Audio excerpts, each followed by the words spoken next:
और हमें ऑब्वियसली एक हमारी दुश्वारी ये थी कि हम ये तो नहीं पता था कि कहाँ पर करेंगे और किस तरह करेंगे, लेकिन मैं दाद देता हूँ आर्म फोर्सेस को कि उनकी रिस्पांस बड़ी अच्छी रही। और ऑब्वियसली जो वो थ्रू गए हैं, अटैक जो किया है 3 सिविलियन लोकेशंस पर, उसका तो कोई जवाब नहीं तो आदमी कर सकता था, लेकिन उसका जो जवाब इन्हें दिया है इलेक्ट्रॉनिक वॉरफेयर और बोलते हैं कि BVR beyond visual range missile attack से उनके जहाजें उड़ाई हैं, तो बहुत जबरदस्त एक रिस्पांस है। और अभी तक हमारी रिस्पांस, ट्रू रिस्पांस अभी तक नहीं गई है, ये याद रखें। अभी तक हमारी मेजर्ड रिस्पांस अभी तक नहीं गई। ये तो हमारी खाली वो थी, रिटेलिएशन थी, और आई वुड से डिफेंसिव वो थी। तो आई थिंक देखा जाए तो हमें दाद देना चाहिए हमारे आर्म फोर्सेस को कि उन्हें जो जितनी कार्रवाई की है वो सही। अच्छा इकराम सहगल साहब, हमने देखा कि रात को सिर्फ पाक फौज ने दिफा किया, जवाब देना अभी बाकी है। कौमी सलामती का इजलास भी कुछ देर कबल हुआ, मजीद क्या समझते हैं आप, कितना सख्त जवाब दिया जाएगा? देखिए, मैं तो जाता हूँ जो आर्मी चीफ ने कहा। आर्मी चीफ ने कहा नौचा।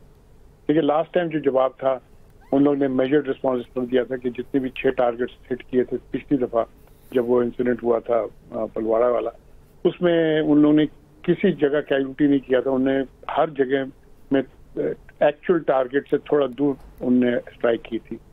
लेकिन इस दफे हमारे सिविलियन कैजुअल्टीज हुए हैं, और इसकी जवाब हम सिविलियन कैजुअल्टीज तो नहीं करेंगे डेफिनेटली, क्योंकि उन वो सिविलियन कैजुअल्टी कर सकते हैं बिकॉज तीनों अटैक जो उनकी दिखाया गया कि ये मिलिटेंट हाइडआउट से, और कौन पागल आदमी रखता है अगर जो मिलिटेंसी करनी है तो वो मस्जिद में वो उनको मस्जिद में रखेगा और वो भी मस्जिद के अंदर शहर के अंदर रखेगा।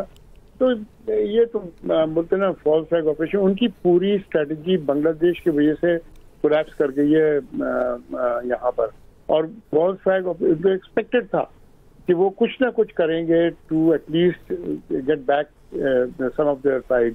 और उनकी बॉलीवुड की इतनी ज्यादा वो हाइप है पाकिस्तान के खिलाफ कि हर सेकंड मूवी में पाकिस्तान को, ISI को, फौज को खत्म कर देते हैं पाकिस्तान आदमी को।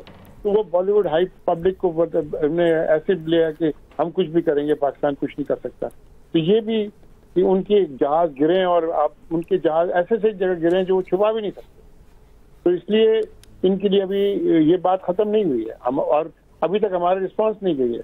तो ये बात मैं नहीं समझता कि इस बात पर खत्म होगी unless world power really step in and कुछ ना कुछ करें। बिल्कुल इकराम सहगल साहब, हमने देखा कि जिस तरह आप भी बात कर रहे हैं, फिल्मी अक्सबंदी में कुछ और दिखाई देता है, और जब मैदान जंग में सामना हुआ तो सफेद झंडे लहराना शुरू कर दिए हैं। आपको क्या लगता है कि नीलम झेलम हाइड्रो पावर प्रोजेक्ट को निशाना बनाना, क्या इसके पीछे अज़ाइम कुछ और भी हैं?